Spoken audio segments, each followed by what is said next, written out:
Star Wars is no stranger to taking things from Dune, and that is a story for another video. But the Mandalorian series has followed in its footsteps. The Mandalorian features a Krayt dragon, and although it isn't an actual sandworm because it is classified as a reptile, it still kind of moves and reminds you of a sandworm from Dune. Now, the Krayt dragon was first seen in skeleton form in Star Wars: A New Hope, and the first appearance was in the Mandalorian episode The Marshal. Now, the sandworms in Frank Herbert's Dune have that metaphor of the dragon in the cave. It has that kind of feeling to it. Dragons protect the gold, like Tolkien's Smaug. Come now, don't be shy. Step into the light. The Krayt dragons are coveted for their precious pearls, and the sandworms are linked to a precious commodity also, the spice. The Krayt dragons create the pearls, the sandworms create the spice. In the Mandalorian series you do not see the legs of the Krayt dragon, so it seems that it was intentionally meant to look like a sandworm from Dune. So there are similarities between the mythology of the dragon and the sandworms of Dune. So this is why the Krayt dragon from Star Wars is reminiscent of sandworms. It moves through the deserts of Tatooine, the sand dunes, just like a sandworm does on Arrakis. But if that doesn't convince you, Star Wars actually has a sandworm. In Tales from a Galaxy Far, Far Away, Aliens Volume 1, The Crimson Corsair, and The Lost Treasure of Count Dooku, there is a creature called a sandworm, 2 words, and it lives on the homeworld Ponema Terminal.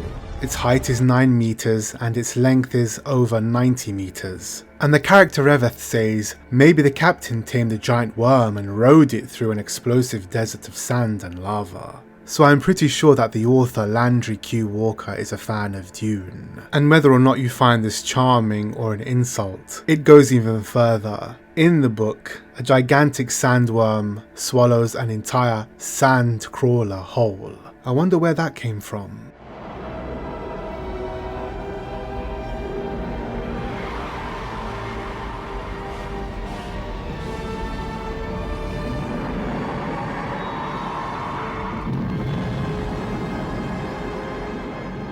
And that's just something else that Star Wars borrowed from Dune. And it also is able to spit acid, which is similar to the Krayt dragon who also spits acid. So I find that an interesting link. And while the sandworm in Star Wars is present on Tatooine, you have the Sarlacc visible in Return of the Jedi. And the Krayt dragon is a predator to the Sarlacc, eating the Sarlaccs alive, and then burrowing in the hole left behind. So Tatooine seems like the perfect place for worm-like creatures.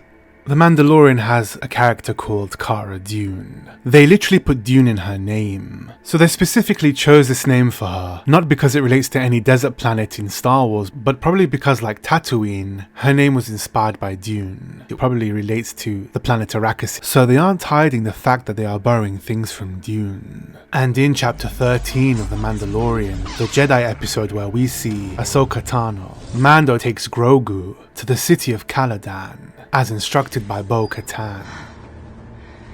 Take the Foundling to the city of Caladan on the forest planet of Corvus. There you'll find Ahsoka Tano. Tell her you were sent by Bo-Katan. And Caladan is the ancestral home of the Atreides in Dune. And while Caladan in Dune is a water planet, the city of Caladan is on a forest planet called Corvus. These are just some of the references to Dune found in the Mandalorian series. Did you notice any more? Who knows what might happen? The Star Wars Mandalorian series may even borrow more from Dune. But what do you all think? Has The Mandalorian borrowed too much from Dune? Do you think it's a good thing or a bad thing? Let me know in the comment section below. Today's art feature is by Sanwal Aftab. His image portrays a growing tension, an impending doom, and the oncoming of a sandworm. It's the absence of the sandworm that builds the tension, which I really enjoy. But the lightning strike is still visible, so you know it's there.